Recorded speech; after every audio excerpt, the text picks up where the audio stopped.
The question is, our friend Alan got a stroke.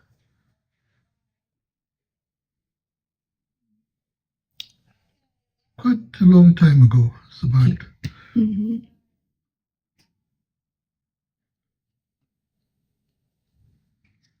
possibly in his early 40s. Yeah, 23. 33 years Yes. old. Yeah. Wow. So that was about 30 years Yes. ago. Yeah. And since then, he is in a condition that he is pretty much paralyzed, one side of his body. And his vocabulary and his motor reactions and all of that, it's not what it used to be. Yes. And it's been going on for 30 years now. Wow. Long time. The question is why?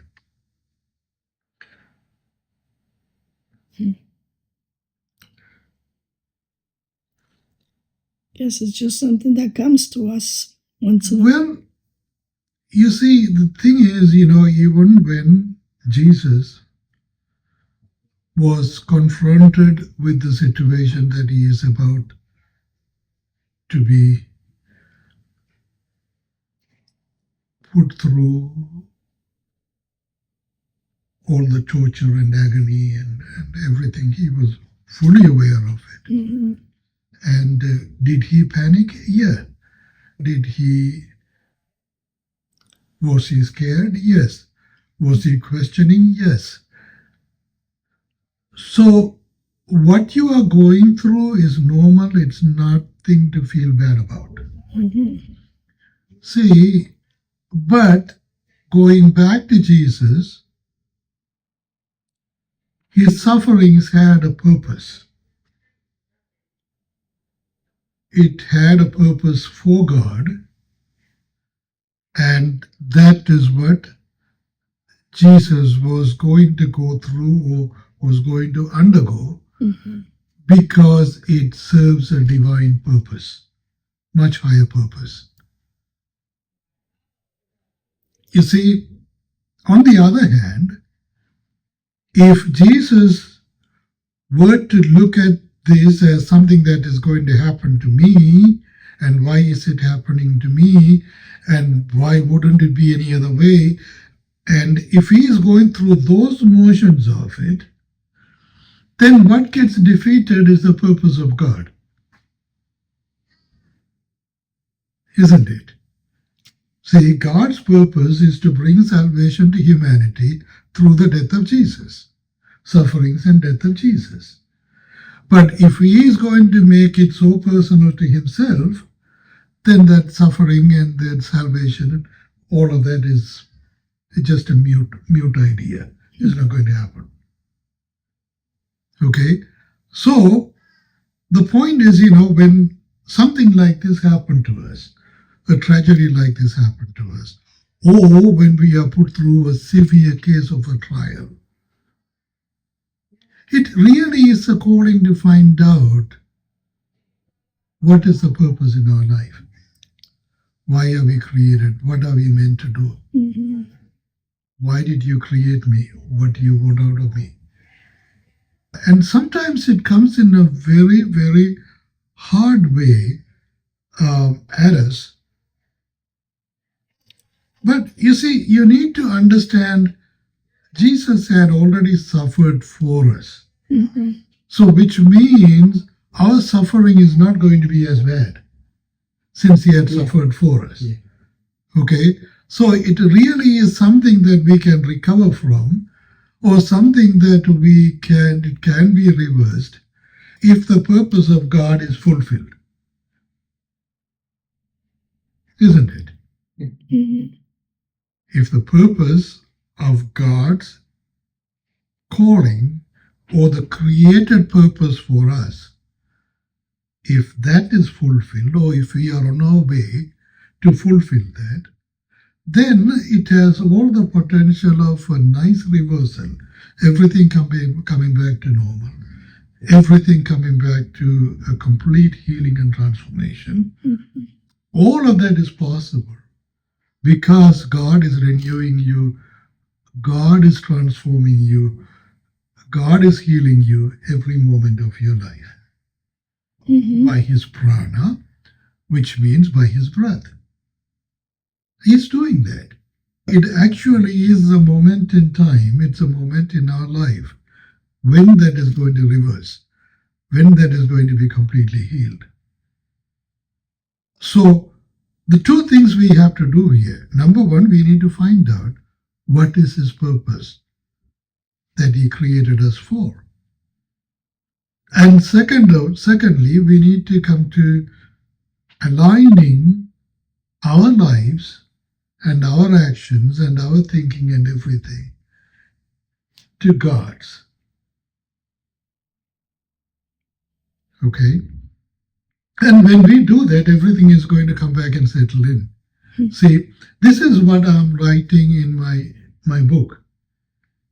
You see, and I describe this as theistic activism, meaning we see what the Father is doing and we do exactly the same. That's what Jesus did. See, Jesus told Philip, I see what my Father is doing and that's what I'm doing. Mhm. So when you look at me, you are looking at my Father. You don't have to look any further. Mhm. That's exactly what Jesus told Philip, isn't it? Okay, so that is called theistic activism. So, in other words, Jesus as a human was able to see what the Father is doing, and he was able to execute or spontaneously react to what Father is doing. Okay, now what I'm describing in this book is it's something that is much deeper. In other words, what I'm saying is seeing what the Father is doing, it sounds so mysterious to us because the reason why is we have a very organized, structured way of looking at things in a logical order. Mhm. See, we really don't know how to transcend our mindfulness and look at things in the way God is looking at. See, in God's universe, yeah, there is order and there is all of that, but those are all manifested order. But there is something that is happening before the manifestation. And that something before the manifestation is that unmanifest part of something that is becoming a manifest. Every creation is like that. Every creation is an unmanifest reality transforms into a manifested reality. So where do we see that unmanifest reality? See, Christianity has an answer. And that answer is we are created in the image and likeness of God. And we think it is our body that is the image and likeness of God, which is not true at all. Because the image and likeness of God is imperishable. It is going to outlive us, it's going to last forever. Did not have a beginning, it will not have an end. Mhm. So that is what our soul is. You see that? So what we see as our Father is doing is just looking into our soul, the exact image and likeness of our Father Himself. Go and look at our soul, and when we look at our soul, what do we see? We see what the Father is doing as Jesus did. You see that? Mhm. So all we are doing is we are looking at our soul, observing our soul when the unmanifest is evolving. You see, that is what we are doing. That is the reason why the cover of that my book, it actually is an eye to our soul. Hmm. You see that? It is an eye to our soul. Yeah. That's really what the cover of that book is. Okay? And we look at, when we observe our soul, then we can see what the Father is doing. Hmm. That's Okay? how Because we learn it. exactly, because that is the unmanifest reality of the image and likeness of God. And we think the image and likeness of God Hmm. is the manifested being that we are. Okay? God is not a manifested being. So our body, frankly, is not the image and likeness of God. Okay? It's our soul. Hmm. Okay? And when we are looking at our soul, what do we see? Hmm. We see God. We are encountering the wisdom. We are encountering the workings of the wisdom.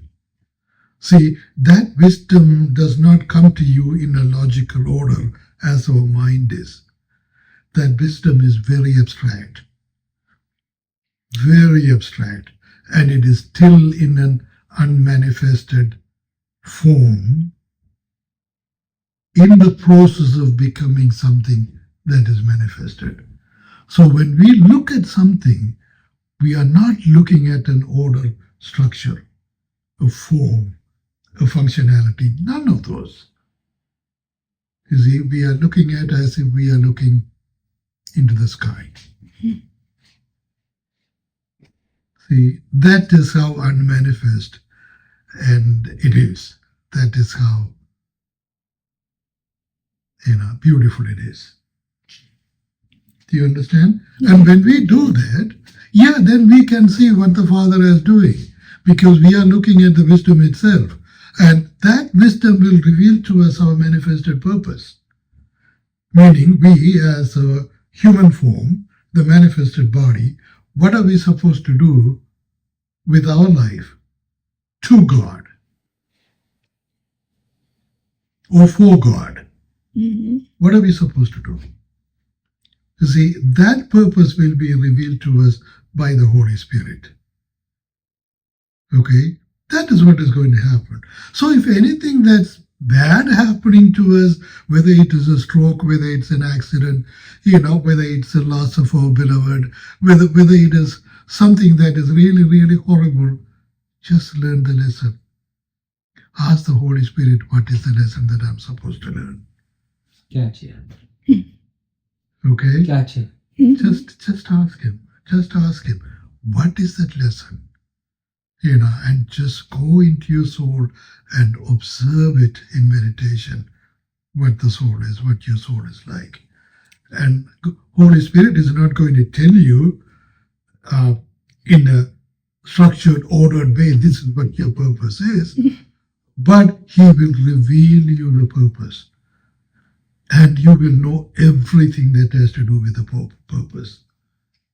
See, it is not a lecture. It is not a thesis he is going to submit to you. None of those. He just reveals. You see, when we are prepared to receive that revelation, we will know Yes. why God created us. Yeah.